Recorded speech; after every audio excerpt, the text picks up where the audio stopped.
Welcome to Establish the Edge. Pumped to be doing some postseason content today. Going to be talking about the NFFC's version of their postseason fantasy contest, the postseason Hold'em game. Tomorrow, I'll have Pat Crane on the show to talk the FFPC version of their postseason game.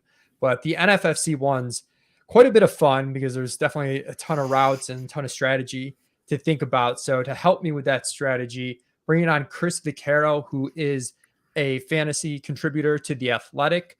More importantly, member of the NFFC Hall of Fame. So we're playing on his turf here. Chris, thanks for joining me. Mike, pleasure being here, my friend. This is going to be fun. It's a great contest the NFFC puts on every year for this playoff. It's getting bigger and bigger every year. And it's, I think, more interesting than ever this year. Yeah, this year there's a ton of wrinkles, which we'll get into. Chris had a couple of runs in the overall contests this year. Man, I haven't seen you or Nando Defino, who we're mutually friends with in forever. Yeah, so maybe next year I I can know. get to a live NFFC draft. Yeah, that'd be great, either in New York or Vegas. Yeah, it has been a while since the three of us were in the same room and doing some drafts. I remember we did that auction years ago, and that was just complete madness. I still laugh at that. And it was a good time. But yeah, we'll get together soon. I know things, the world's a little crazy these last couple of years, but yeah, sooner or later we'll do it. Yeah, Nando making me do some sort of weird pickle shot in your bar. Good times. But for NFFC, Chris, I don't know if you want to give people a good rules, like just overview. I feel like whenever I try and do it, do it poorly and I confuse people because it's a really fun game, but it's a little bit hard to explain. Yeah, I mean, well, let's start here, Mike. Hopefully, I could do a good job of it. The fact of the matter is the contest has changed now since last year because of the extra team in the playoffs, the 7 teams, where you used to have to pick one player from every team that was in the playoffs, the 6 AFC, 6 NFC. But now with the extra team involved on both sides, you can leave off one player of your choice from any team you want. So now the strategy really, gets taken up a notch. So that's a new wrinkle in. We start off with 12 starters. You get 2 quarterbacks. You get 3 running backs. You get 4 wide receivers / tight ends. You can do any combo if you want to go tight end crazy with your Kelsey, Gronkowski, Kittles of the world.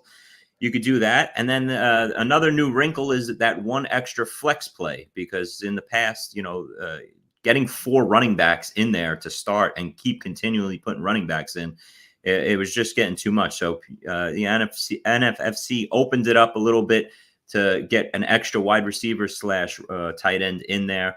And we also play with 1 kicker and 1 defense. And as the weeks go on, your players multiply 2x for the second week, 3x for the conference championship games, and the Super Bowl, you will have 4x the amount on any player you have from the beginning. So yeah, that's a quick overview of it. Yep, and it's based on how long you hold the player. So unlike, if people are familiar with FFPC, this one you can actually do add drops after each round. But so if you have a player starting the wild card round, they go to the Super Bowl, like Chris said, you're going to get 4x in the Super Bowl. So if you start with Aaron Rodgers, you'll get 4x his points in the Super Bowl. But if you pick up Devontae Adams week 2, you'd only be able to get 3x because his multiplier is starting week 2. And that's the other wrinkle is you start out week 1, you can have a max of 1 player per team, which is pretty similar to a lot of contests, but that number expands by 1 each round. So round 2, if you want to do a Packer stack, you can have 2 Packers. Round 3, you can pick up your 3rd Packer. Round 4 for the Super Bowl, you can pick up your 4th Packer. So there's a ton of strategy in terms of, mapping out the bracket, because you really want like as many ideally you have the 2 Super Bowl teams and you've got 4 players on each side, 1x, 2x, 3x, and 4x all the way through. So there's strategy in terms of making sure you're getting the 4 best players and like you're able to do that. But then also, the order in which you acquire the players, there's some game theory. Any like high level thought? I guess sometimes the easiest place to start is like, what are mistakes people make who like haven't played this game before? Mike, I think the first mistake is not, for the quarterbacks, is taking too quarterbacks from the same conference.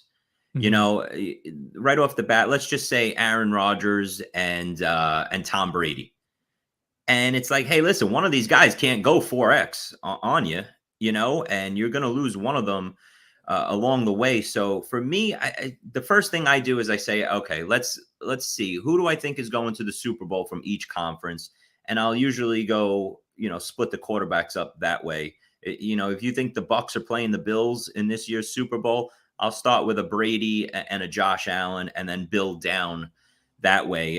So at least I have that potential if I hit the Super Bowl correctly. And a lot of it, like you said, is game theory and mapping out the bracket and playing these games out. We'll get to that later because that's a big part of how I do it. You know, you want to take these teams on a ride and get 4x out of them. And if you think that two teams are going to have a quarterback that is playing in the opening weekend and getting 4 games out of them, well, now, I mean, it's even better, you know, to do it that way. Yeah, and the point on the quarterback too, like the FFPC game gets a little weird because it's like, okay, Devontae Adams could outscore Rodgers because you only take one player per team.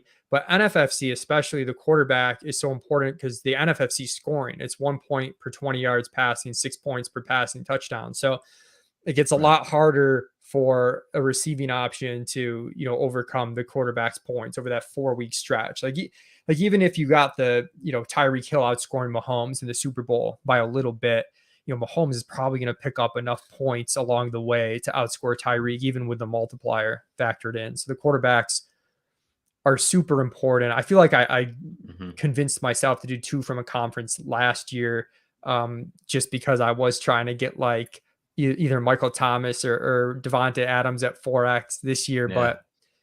Um, but you mentioned you start out planning, or you like to plan out the bracket, and generally I'm trying to plan out the bracket. Like I'll almost look at if the bracket goes the way I think, what would all my ad drops be over the course of Right. the 4 weeks, because I don't want to Mm-hmm. run into week 3 like, oh shit, you know, I can't pick up Aaron Jones 3x here because, you know, my running back spots are filled, or, you know, I would have to drop someone who's still on multiplier.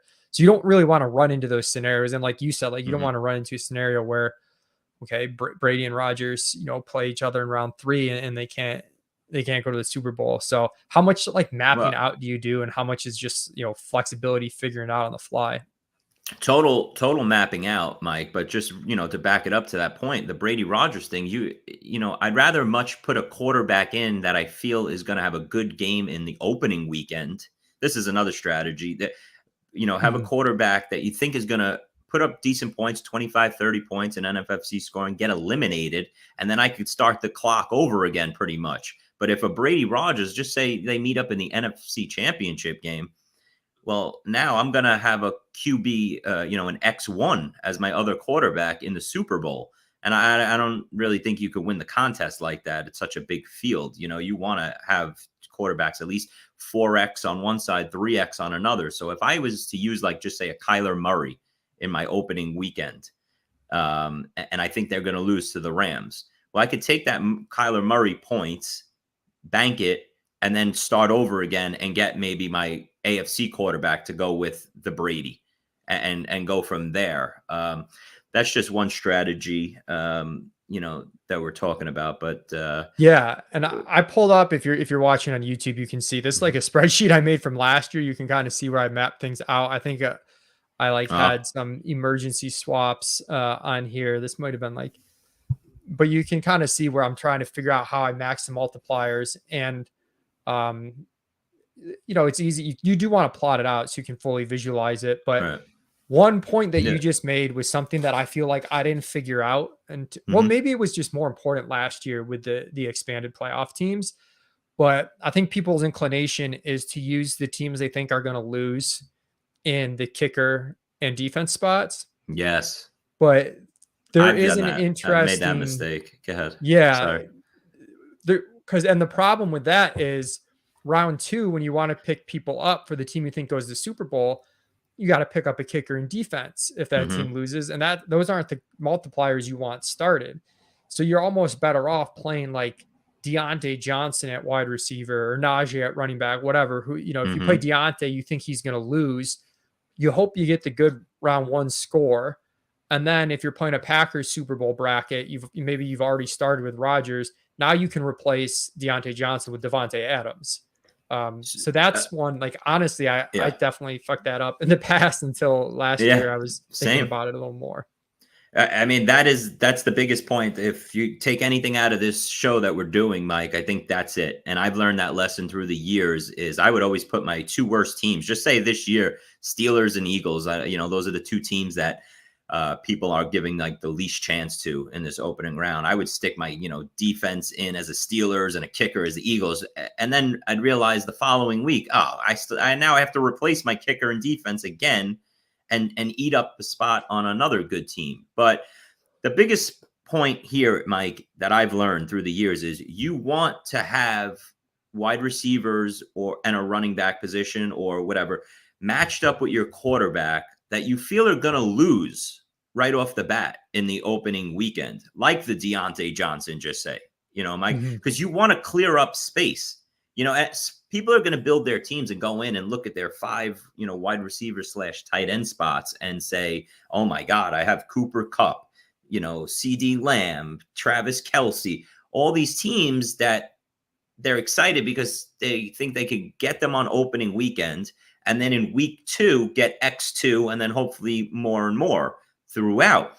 But, if you have a just say Aaron Rodgers and Josh Allen combo, if you can't open up your wide receiver tight end / spot the second week to get your combos going now for Devontae Adams and Stephon Diggs, you're really shooting yourself in the foot.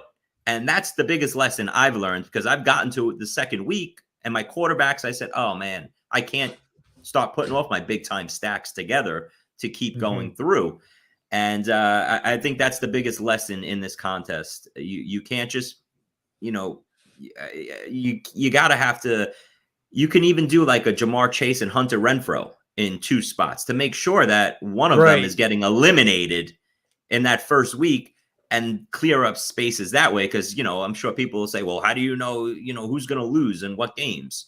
Well, we don't. There's always upsets.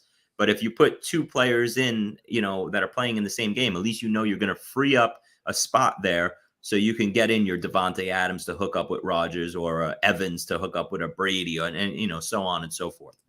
Yeah, you get some correlation there week 1, 2 in case it shoots out. So like last year, if you did that with Pittsburgh, Cleveland, you were in super good shape. Like that game went nuts and it didn't matter who won. If you had Chubb, assuming you didn't care between running back, wide receiver, if you had like Chubb and Claypool, like you had huge scores and then you replaced Claypool. Had Pittsburgh pull it out, you would replace Chubb. The one way I've prevented myself from making those mistakes you're talking about is I almost start backfilling. Like I almost start at the Super Bowl. Like I pick my 2 Super Bowl teams and I start with the 4 players I want at what multipliers I would want. So the most important player would be 4x, second most important player 3x, and so forth. If you do it that way and then you go back, you can kind of see like at what point you would have to add them into your lineup, in which case that goes into what you were saying. Then okay, I actually need somebody to lose round 1 so I can put this guy in. Right. And right. So I started doing it that way a little bit. I don't want to get like crazy hung up on the brackets because if you do it right, there is some flexibility where you could kind of almost pick the final 4 teams and then based on how rounds 1, rounds 2 go, you could kind of pivot and not be like totally screwed. I usually have a Super Bowl matchup in mind, but you can have some contingency plans along the way. Well, isn't that the best part about this season? I feel is like there's no clear favorite. I know a lot of people are jumping on the Packers bandwagon, me included. But if you even look at the second round matchup, if things go according to plan here in this opening weekend, there's going to be 2 main games that I think is going to flip this whole contest, on its side, whatever way you're rolling with. I know your Buffalo Bills, if they survive this opening weekend here, Mike, that Bills Chiefs game as the 2 and 3 seed in the AFC the second week is going to be big because people that are trying to set up their Chiefs stacks, they might be bounced there, and then I think if you look on the NFC side, the same thing with this 2-3 game. It's not an easy game right off the bat with the Dallas Cowboys and San Francisco 49ers. Now, a Dallas team that I liked all year long. I thought they could potentially make a good run here. A lot of teams are going to be planning for a big Dallas run. Everybody's, America's team. People, there's so many Cowboy fans out there. People are going to plan for a huge Dallas run and set up this contest as, for a Dallas stack. But they could get bounced opening weekend, or they could wind up in the Super Bowl. There's so much, there's so many things. And it is, this contest definitely feels, whatever playoff contest you're doing this year feels more wide open in the past for sure. You also get Tennessee as like a weaker 1 seed than usual. And you mentioned like Bills, KC, if they both win, they have to play each other. So now all of a sudden Cincinnati kind of has a path. They're one of the bigger round 1 favorites, and then they would be underdogs against Tennessee, but not like crazy big underdogs. And they could get to the AFC Championship game. And one thing you noted too with the upsets, just going back to playing kind of like 2 players from the same team, like a Renfrow Chase. If you do get the upset, you still have this spot cleared up. Except it's Chase instead of Renfrow, and now you've got Renfrow at 2x, and you're like almost free rolling this player that nobody else took because they were all afraid he was going to get dropped. So there's like some added benefit there too. 100%. And, those are the types of players that probably wind up winning this contest in the end. I don't think Renfrow will be a highly owned player. People expect them to lose. But even if he gets bounced, Mike, the first week and he drops 10 catches for 125 yards and 2 touchdowns, and you get all those points and then get to quickly replace him, and you bring in your stacks, if you are the Rodgers, I'll keep using the Rodgers, Josh Allen, for everyone's sake. If you started off with the Aaron Rodgers as your quarterback, now you bring in Devontae Adams where he takes over for Renfrow, but you already banked the Renfrow 30 points. So it's players like that in the opening weekend that could really carry you to a nice finish in this contest. Yeah, the other thing that's cool about this contest, I feel like you could fuck it up week 1 with the way you set it up with some of the things we've talked about. If you screw up, your bracket, and it's just impossible for you to get the right multipliers in the Super Bowl. But week 2 is super important because based on the upsets and how things are, like at that point, you can kind of, if you're in good spot, you might keep pressing and try and hit like basically the pure nuts and have the, correct 1 through 4x what you originally planned. But if it gets shaken up, Chris, there's opportunities to get kind of weird and say, okay, Arizona won, and, one of my teams that I thought was going to go, I played a Josh Allen team and they got upset. Like maybe I'm going to flip this to an Arizona Super Bowl team or something like that. Yeah. You have outs, to kind of, especially week 2, like where you can still get the multipliers lined up. Like that's a real big pivot week to sort of decide if you're going to keep with your original plan or play something that, at this point you can't hit the pure nuts, but like if nobody's playing Arizona Super Bowl, you can still beat people even with like taking some lumps along the way. Yeah. And Mike, don't you feel that Cincinnati is that team? Because of what you just said. And I was looking at this contest the last couple of days and thinking the same thing, that, all right, what team is going to probably be low owned but could make that run? And if, Cincinnati, I think will beat the Raiders in this opening week. They're a young, unexperienced team, but a ton of talent, right? So this second week, if everything plays out, they're going to go to Tennessee. Now, I think, along with mentioning Cincinnati, I think we also have to talk about Tennessee because nobody's giving Tennessee any respect. Okay, everyone's forgotten it. This team has been like, they're looked at as like the worst 1 seed of all time. Like no one's just giving them a shot. No one's even talking about them. And this is, a team that's getting healthier.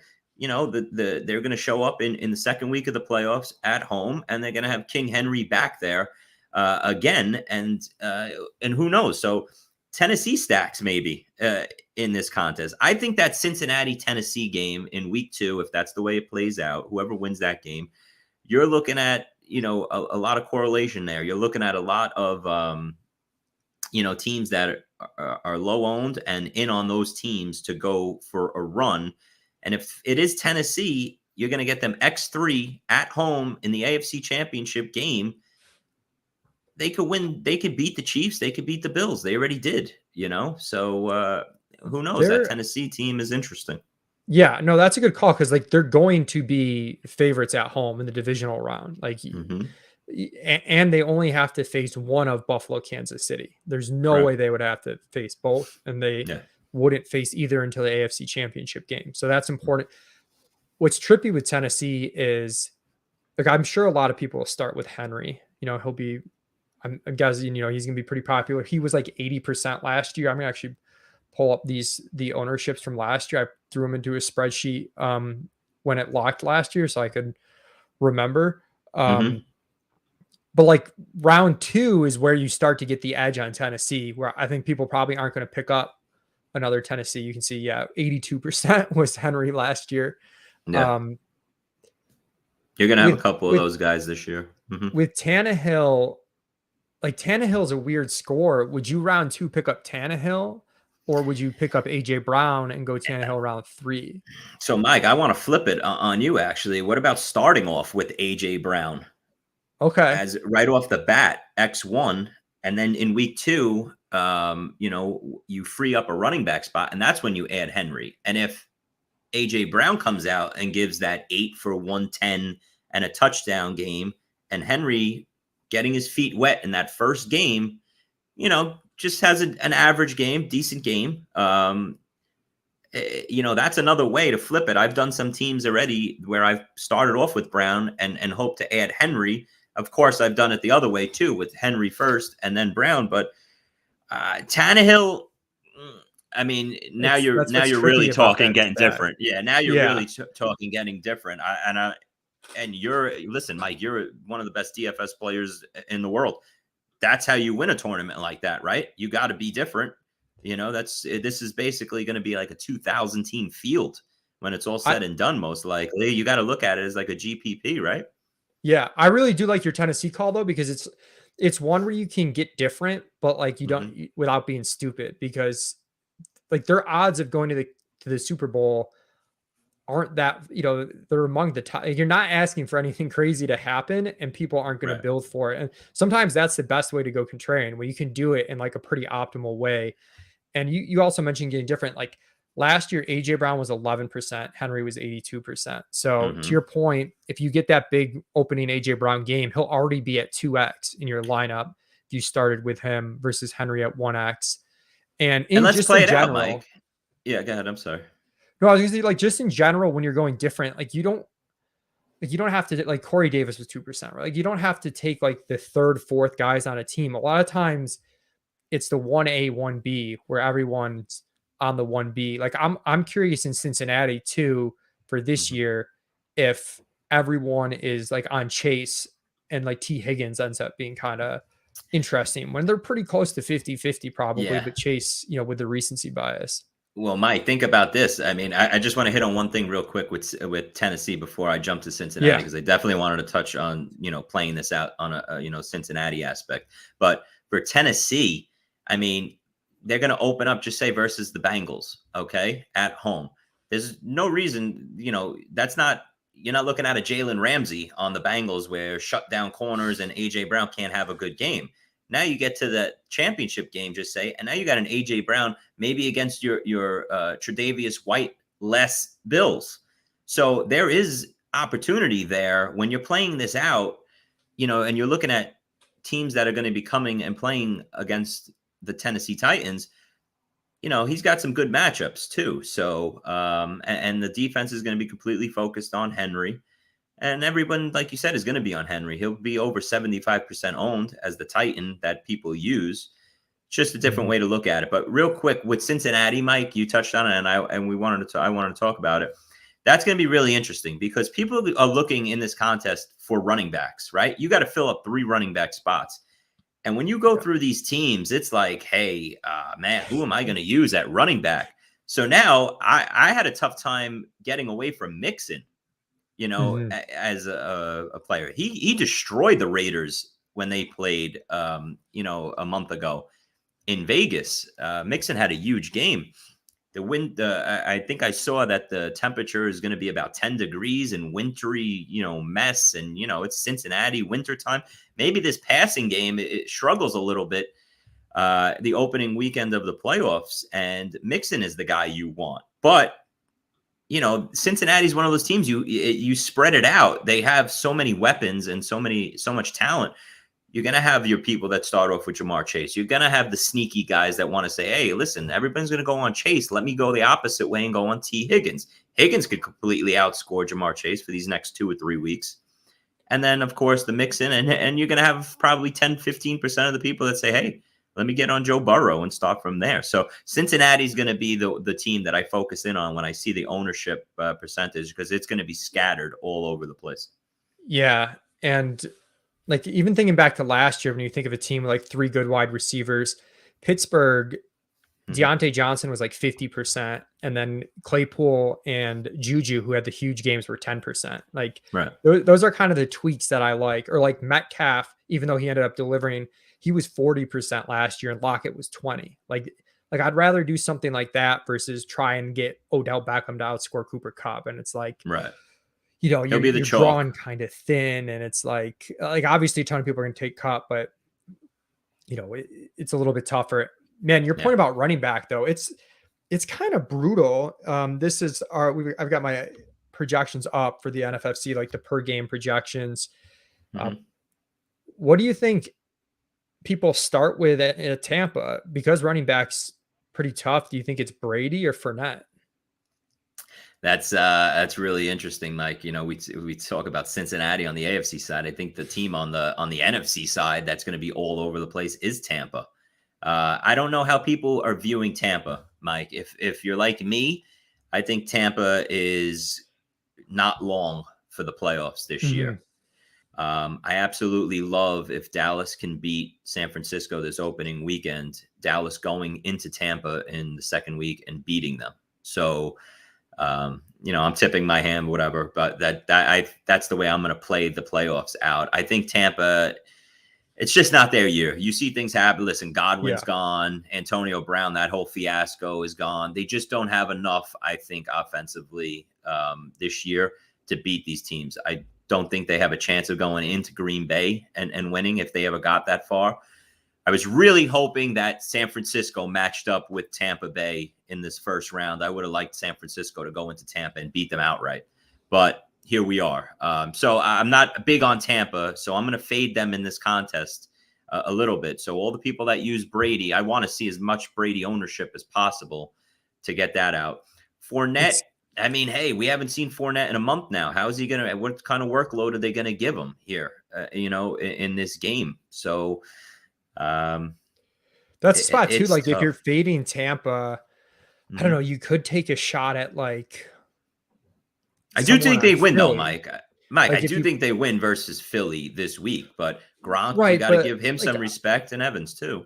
I'm thinking like if you think they lose round 2, you're like if you're playing them to lose round 2, you could almost free roll them losing round 1 by playing, taking a Philly guy and that's your burn spot. If Philly loses, that's fine. Like, well, obviously you want the guy to score. If it's Devonta Smith or Goddard or Miles or whatever, you want him to score. But if for some reason Tampa Bay gets upset early, now, you've kind of flipped it and you've got a little bit of an edge there. Maybe that's a little too much, but how about this, Mike? And I'll let you in on what I'm thinking.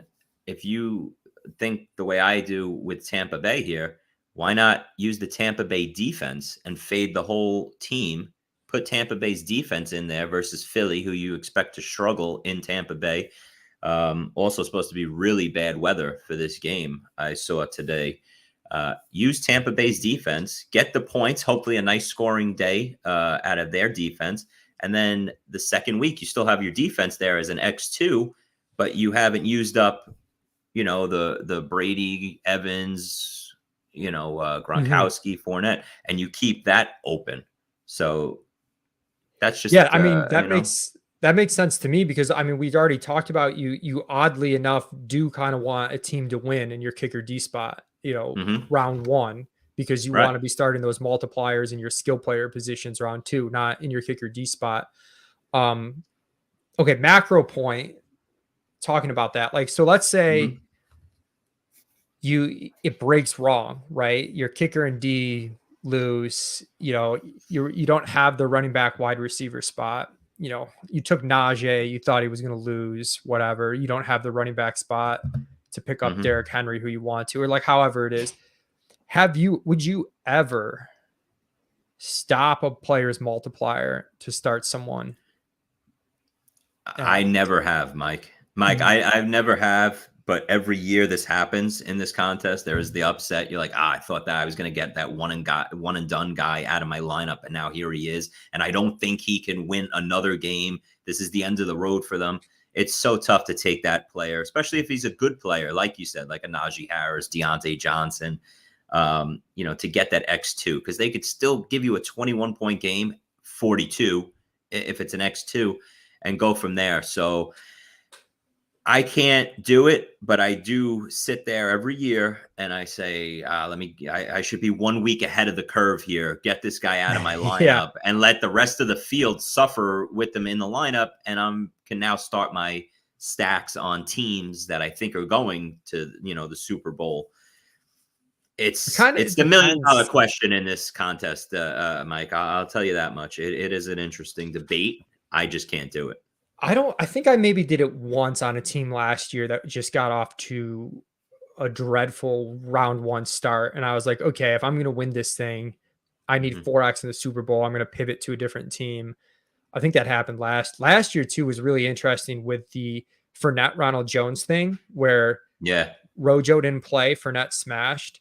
Yes. And then, my big brain was like, all right, I'll take Rojo now because everyone's going to pick up Fournette. And then nobody even really picked up Fournette. And I was like really kicking myself. But keeping your eye on the ownership percentages after lock is going to be super important because you kind of got to know when you're plotting out round 2, like how far, like what kind of shape you're in. Like that's completely relative to the field, and who they've played, who they've lost. So, and that can, that definitely helps dictate decisions, the ownership there. Yeah. Did it backfire on you? Do you remember it taking the 2X player out in the second week? Or? I think it was kind of like a near dead team already, and it stayed dead.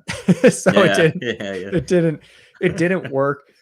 The hard part with that too, though, especially if you're doing it the way you and I are talking about, where you'd almost play a Najee, if he's underplayed by the field, you kind of want to free roll those points if you get the multiply. Like that's almost like found money. So it is really hard to restart it.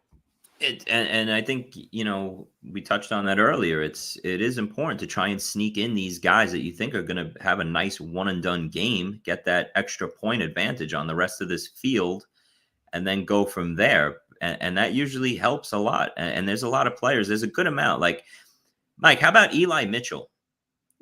Listen, these running back spots that we said are tough to fill up and try and figure out. You don't want to use I don't think an Aaron Jones is going to be highly owned, right? Everyone's going to go to Devontae Adams or Aaron Rodgers right off the bat. Devin Singletary, who's had a great December, he's going to be very, very low owned because who's going to have Diggs and Josh Allen? Teams like that have running backs. You want to get these running backs in these spots, but you can't because you need to use the one player at other positions on these teams. So when you're looking at certain teams, you're like, hey, listen, that's how I come up with the Joe Mixon on the Bengals. Yeah, there's other options, but I got to get a running back in there. Same thing with Derrick Henry. And if I can, and those are teams I think are going to win, Mike. That's what makes it even tougher because Mixon and Henry, if I go Mixon Henry, I think they're both going to, one's going to win, I think. And the second one's already locked in for the second week. He's going to be there. So now I locked up 2 running back spots. I'm trying to find a team that I can put in another running back that I think is going to lose. And I think that's the answer is the Najee Harris and Eli Mitchell. Guys that can give you one really good game and then move back again. I'm sorry. I like the Mitchell play a lot. Like I could see people playing Harris quite a bit, even though he's a big dog, just because the running back spots are tough to fill. I don't think many people will play Mitchell. I could be off on that, but I think the ceiling there is still pretty good. Like, dude, Shanahan loves this dude. Like when he was playing with the arm, all the pregame reports, we were joking. They were acting like he was going to come out with like this huge club on his arm. And then next thing I see, he's playing every snap. They're throwing screen passes to him. And it's so They No, give him a I huge definitely like the workload. Mitchell play. Yeah, they give him a huge workload. And then if we're talking like if you're breaking down these games, listen, San Francisco's offensive line. Hopefully Trent Williams is back this week. I don't know what the update on him is right now. I assume he'll be back. That's the way they're going to go into Dallas and try and win. They're going to give this kid Mitchell probably 20 touches, 20 carries plus, and say, let's run it down Dallas's throat, keep their offense off the field. And maybe he gets, that big number and they lose. And it's not the end of the world if they win either. You get him moving forward. But, who's going to be the San Francisco representative in this tournament? I think people are scared to play Kittle based off I mean, of Debo, his right? last couple of weeks, and it's got to be Debo, I would think. Debo, or they fade him. Whether it's San Francisco D or kicker or something. I don't know. I assume Debo will be the highest owned nine. Actually, I know Debo will be the highest owned Niner, but that's a guy I'd be willing to fade, especially if I feel they're going to lose and be one and done. You could look at it the other way too, Mike. There's so many different aspects and angles to look at this contest. You could take the Debo points in week 1 if you think they're going to lose, and then and then replace him. Yeah, there are a lot of angles. As we're talking through it, I'm trying to think of like who's going to be the uber chalk. Like obviously Cooper Kupp is just going to be, and honestly, the FFPC contest, that's a little different. I see some routes to like not using Kupp in that contest. In this one, I feel like I'm probably just preloading Cooper Kupp and just the thing is though, like it's like about I think a 65% chance they win this game if you're just taking it from the line, somewhere around there. If you aren't playing Kupp, I guess you're taking. Stafford. I don't know. That's hard. I just don't even Stafford. Really. And you're trying to go all in on a Rams run and start the team. Yeah, the run where you start with Stafford, and then you've got an out where like the Super Bowl, he throws 4 touchdowns to like 4 different players. But listen, I've been on the Rams all year long. The Rams were my NFC team and the Bills were my AFC team. So I was trying to set, I was hoping for that type of Super Bowl. I just think the Rams are going in the wrong direction after, especially these last couple of weeks of seeing them play.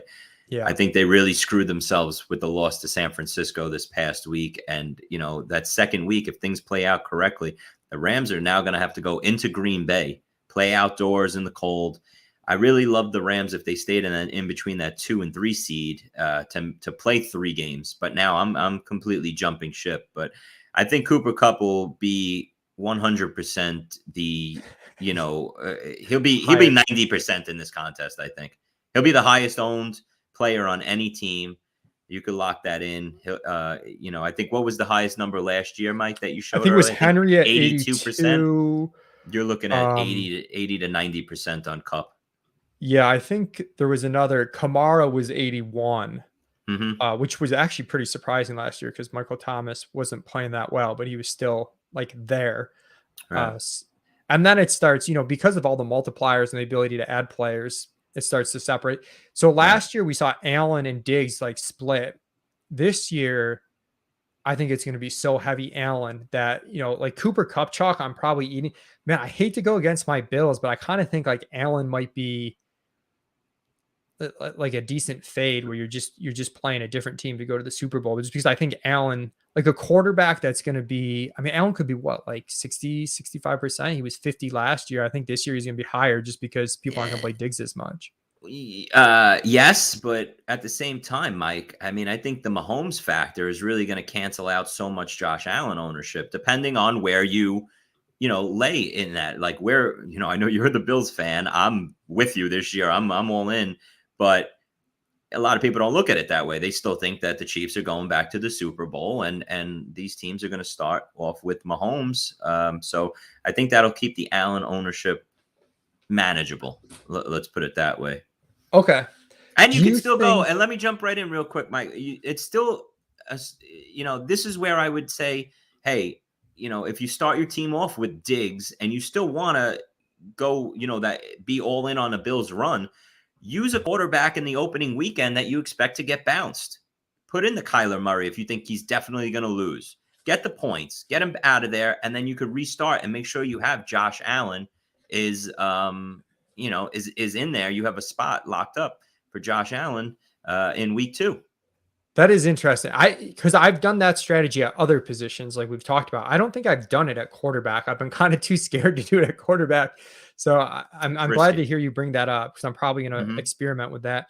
And yeah, then there's also like added variance with the multipliers in the Super Bowl when you get Diggs at 4x, where Allen could outscore him over the duration of the playoffs, but you just need that game to happen at the right time, which would be the Super Bowl.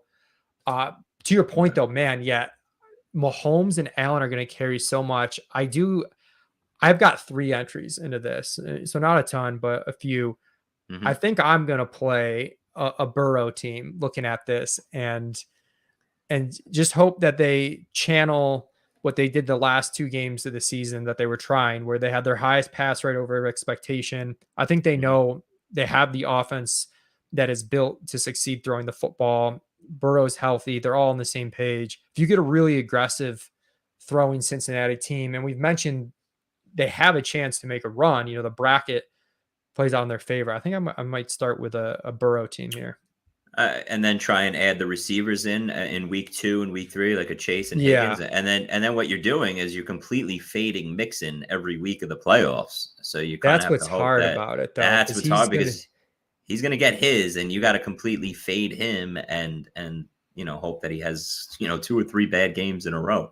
I just can't see the Bengals making the Super Bowl. I think they're, listen, we see this in real life NFL when we put fantasy aside. A young team has to take their lumps a little bit. They don't just show up year 1 and go straight and make a Super Bowl run. It seems like, they could get their 1 win under their belt and then come back next year. They'll be a very popular team next year and the year after to get to the Super Bowl. They're on the rise, but a young team like that across the board, I just can't see them beating a Kansas City or a Buffalo in Kansas City or Buffalo, this year. But hey, you got to be a little different. So that's definitely one way to do it. No, I like hearing you talk it out, because I mentioned earlier how sometimes you can build a team that has outs where the bracket could go a couple different ways. If you start with Burrow, you don't really have those outs. You need Cincinnati to make the Super Bowl, because you're playing for him to at least beat Tennessee. And then if he loses in the AFC Championship game to Allen or Mahomes, you're just drawing dead. Because then you got to start X1 in the Super Bowl at quarterback, the 2 most popular quarterbacks. So there's if you do the Burrow thing, there's no outs. Like you're committed from round 1 that since he's got to go to the ship. My team would be Dallas, Mike. On the opposite side, if you're looking for that team that can play in week 1 and go through the whole field, they're a good defensive team. They have the weapons. If you started off with Dak, week 1 here, he won't be highly owned at all. You can see him having a good game at home versus San Francisco. You play this out in week 2, he's got to go to Tampa. Now, this would be my reason for completely fading Zeke in this contest. Not that anybody's really going to be in love with Zeke, but, people are going to have to try and get running backs in. You're going to have to face that Tampa Bay run defense. I don't want to see that. I want Dak. Again, we saw it in opening night, Dak throwing all over this team. So now if you start building out the Cowboys here for a run, I like them straight up against Tampa in week 2, like we talked about. You got Dak, then you add in a Cooper or a Lamb. Now you're really starting to get different, because people are going to have to be 50-50 split on those 2 receivers, and then build it out with there and completely fade the running back in the offense in week 3 and just take the other receiver. I could see Dallas. Dallas is the only team to me, Mike, that can go into Green Bay and beat the Packers and keep them out of the Super Bowl. It's just Dallas. That's it. So that's my opinion on this contest with using an odd team that's in could lose opening week or could make a 4-game run. Yeah. I think you're onto something here. The Dak play makes more sense than Burrow as I'm thinking through it, because 1, you have outs. Like, let's just say they lost round 1, Dallas, for whatever reason. If you started with Adams on Green Bay, like, you could pivot to a Green Bay team and throw in Rodgers. So you have outs. Right. And 2, one of the really nice things about Dak is he can really separate from his teammates because you've got the split backfield there with Zeke and Pollard. As you mentioned, it's a tough matchup for Zeke round 2. And then you've got a really spread out passing game. Like as good as CeeDee Lamb is, I'm doing our projections for the playoffs, and it's like he's like a low 20% target share guy. Like Amari Cooper's high teens. Like those aren't big numbers. You've got Schultz there. Even Cedric Wilson, it was a garbage week 18 game, but they were playing their starters. And so the ability to separate from your teammates matters. Not as like we're going to do the FFPC show tomorrow, and that matters a lot more because you're locked into one guy per team. Right. But if you are talking quarterback, because of the way the multiplier works in the Super Bowl, that does matter a decent bit. Whereas the Burrow play now I'm thinking about is like a little too fancy. Like you need him to outscore Mixon, people have that multiplier on Mixon, and that's probably a little bit less likely than Dak outscoring Zeke, I think. And I love what you said, actually. Another reason to use Dak is just say they lose this game. Well, now you just took Dak's 30 points, hopefully, just say, and you have, a Diggs or, let's just keep it on the NFC side because that's the way I would play it out. Like I'd have a Josh Allen as my AFC quarterback in and Dak as my NFC quarterback in to start. Now, Dak gets eliminated, but you get his 30 points right off the bat. But you obviously have Devontae Adams in at the receiver position. Well, now you're just going right back to the well. You're going with your Aaron Rodgers in round 2. And now you still have now you're just flipping the script to a Packers-Bills Super Bowl, hopefully, matchup. And you have Adams times 2, Rodgers times 1, and you go from there, and everything's still in place. So I like that, what you just said when you look at it from that angle. All right. This has been fun. I love this game. It's hard to do too many teams because you really have to be pretty thoughtful with everything you're doing with each team. But I'm looking forward to building my 3. Any other takes before we get out of here, Chris? I think we touched on everything, Mike. I think it just comes down to these couple games here in the opening week. Who's going to win that Cincinnati Vegas game and the Dallas San Francisco game? I think the other games are pretty going to play out that way. But if you're looking to be different, I'd focus in on those 2 games. And then when you play it out the second week, it's that Dallas Tampa game and the Cincinnati Tennessee game. And I think that's where you're going to see the biggest separation from the field. But don't forget, if you take anything out of this show, Mike, like we said, you want to put in players in your spots here that you are going to open up for the second week so you could start getting your stacks together. Yep, absolutely. It's a little counterintuitive, but when you play out the bracket, it makes a ton of sense. Thanks so much again, Chris. Make sure you follow Chris at Chris Vaccaro GST on Twitter. His stuff's on The Athletic. And if you play any high stakes baseball or football, you'll see him in the NFBC, NFFC. So good luck this playoffs, man. Mike, it's been fun. Always awesome catching up with you, man. Good luck this playoff season. And hey, listen, before I go, congratulations to you and the Establish the Run team. You guys killed it this year. You helped way too many people out in the fantasy community with your DFS scores and everything, man. So congrats to you and the rest of the team, and thanks for having me on. Yeah, appreciate it. Definitely. If you're listening, rate, review us on iTunes. It helps a lot. Give us a thumbs up on YouTube if you're watching. And I'll be back tomorrow with Pat Carrain, doing very similar show, but for the FFPC contest. Thanks, everybody.